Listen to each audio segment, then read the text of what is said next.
Podravski kmetje v bližini meje so k sreči našli rešitev. Nekaj tisoč prašičev bodo prodali v Avstrijo.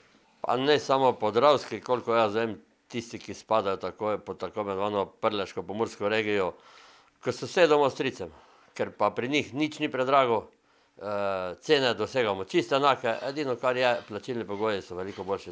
A rešitev je le kratkoročna. Dolgoročno pa to najverjetneje pomeni, da se bo samooskrba na področju prašičereje, ki je zdaj komaj 30-odstotna, v Sloveniji še znižala.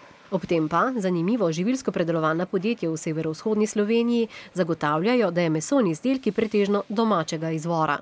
Tako kot vsi ostali smo primorani nekaj mesa uvažati, vendar so to izredno male količine. Mi v povprečju v lanskem letu smo imeli več kot 95% vsega mesa, ki smo ga ponujali na slovenskem in pa na tujih trgih slovenskega izvora. Mi živih prašičev na trgu odkupimo nekje okoli mogoče 10% posamezne dele mesa ali obreznine, kot je mi pravimo, tudi v tujini.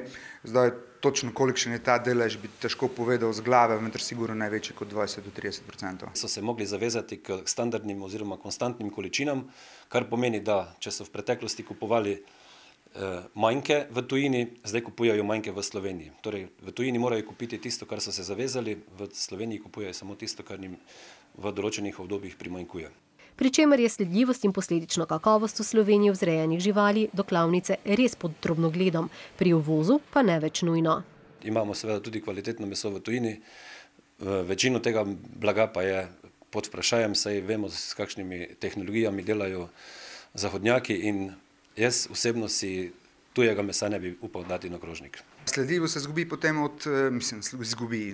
načeloma se naj ne bi izgubila, ampak mu ostane malo bolj siva cona od mesno-predelovalnih obratov naprej. Sledljivost in kakovost uvoženih živali ter mesa bi moralo biti ena od prednostnih nalog veterinarskih inšpekcijskih služb, so si edini vsi sogovorniki. Posebej še zato, ker kot opozarjajo, je večina prehranskih afer v zadnjih nekaj letih izvirala prav iz tujine.